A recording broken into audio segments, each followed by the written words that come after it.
second unit of wealth management, and in this particular unit we're going to look at the introduction to the various kinds of investments and asset classes.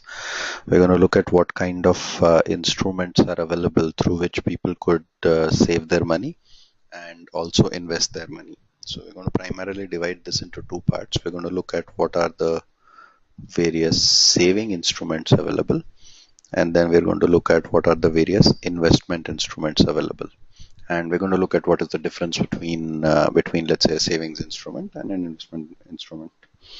uh, this is going to be in the context of largely what kind of instruments are available in India and what kind of numbers we have seen in India with respect to these data points, right? So now the first part on why someone would want to kind of need investments or saving is that people have to address a few concerns, and those concerns are primarily how do you beat inflation, which is essentially the rise in prices every year, right? So unless your money grows every year, the price rise is going to eat away into the purchasing power of your money.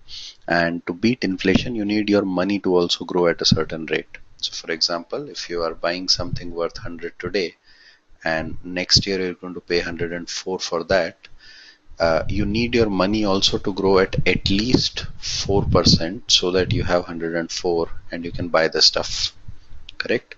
So this is the product you are trying to buy, and this is the money that you have, and so the growth rate in money has to be at least equivalent to the inflation rate, surely, right? How do you increase your capital? Now people may want to maximize wealth, right? Everyone wants to earn more money, so maximizing wealth is an objective for which you will need investments. How do you manage a variety of your goals? Goals could be further education, goals could be education for kids, goals could be vacation, goals could be retirement planning.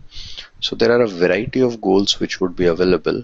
How do you ensure that you have enough money for all these goals, right? So to address these primary concerns and these primary data points is why someone would essentially go for either a saving instrument or an investment instrument, right? Now we're going to broadly look at what is going to be the difference between the instruments which are used for savings for anyone and the instruments which are used primarily as investments for someone, right? Now what's the difference between saving and investing? So primarily saving is for contingency. Essentially you're trying to mitigate risk. You're trying to save for a time when you might suddenly need that money. So for these contingencies is why you're going to save. Your primary objective is capital preservation, protection of the capital. You do not want to lose capital, right? That's the primary objective. If I have money in my bank account, I think it is safe because it's secure in the bank account. I don't have to carry it physically everywhere, and that's why saving is primarily going to look at what is called as capital preservation. And by consequence, because I'm looking at capital preservation, the risk is usually lesser, right? Now savings also comes first before investing, usually. That's the usual connotation. So someone gets an income.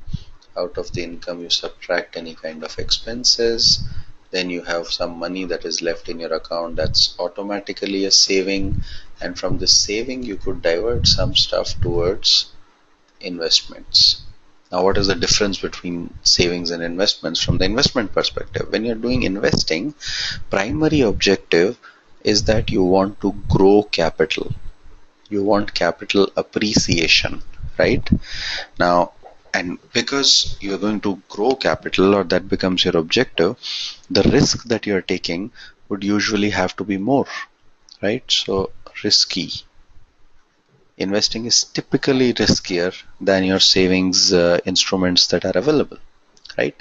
And that's the primary difference. For contingency, for sudden emergency requirements, so for emergency requirements you want savings.